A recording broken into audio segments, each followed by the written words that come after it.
man la honorable député Djémé Ndiaye Ba di président commission des lois ci assemblée nationale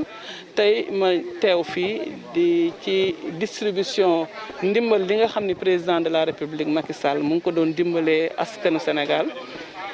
tey nag muy askanu département de Nioro rawatina askanu commune Nioro du Rip muy ndimbal loo xam ne dañ ko doon xaar mu yegsi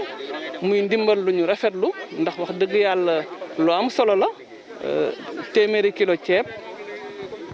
fukki litre diwlin fukki kilo ceeb fukki kilo ci pat ak fukki saabu ak juróom-ñett yaakaar naa ne loolu ndimbal lu am solo la muñ doon xaar bu population bi yaakaaroon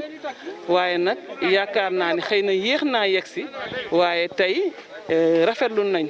vraiment niñ ko joxee rafetlu aussi organisation bi nga xam ne préfet département Nioro di Abdou Aziz Diagne vraiment organisé na ko ba tey ndimba biñ koy joxe bi yomb lool di ñaan yàlla nag nii ñu koy joxee commencé ko tey ñu continuer ko balaa ay fan yu néew ñu ni ndimbal lañ doon xaarkat yegsi na ba joxe nañ ko ba yegg na ci seeni borom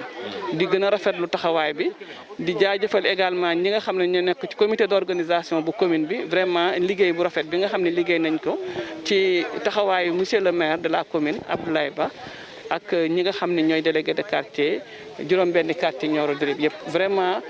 xëy na xaar bi yàgg na waaye nag tey nit ñi vraiment nee nañ alhamdulilahi rabil alamina mais di ñaan yàlla aussi li nga xam ne moo yëkkati ndimbal lii balaa ñu koy lekk ba muy jeex ndimbal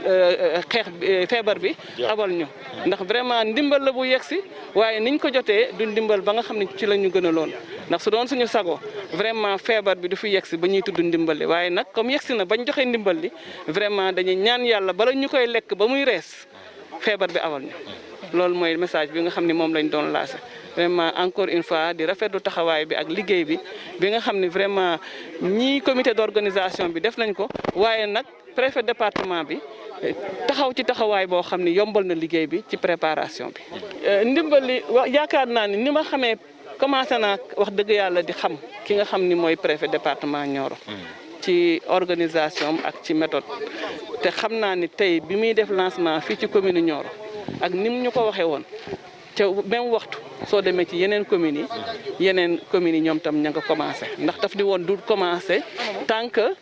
yëpp matul te bon yaakaar naa ni tey suñ commencé fii rek loolu mooy ni mën nañ yaakaar ni département bi ñëpp léegi tey ñu jot seen li nga xam ne moom lañ doon xaar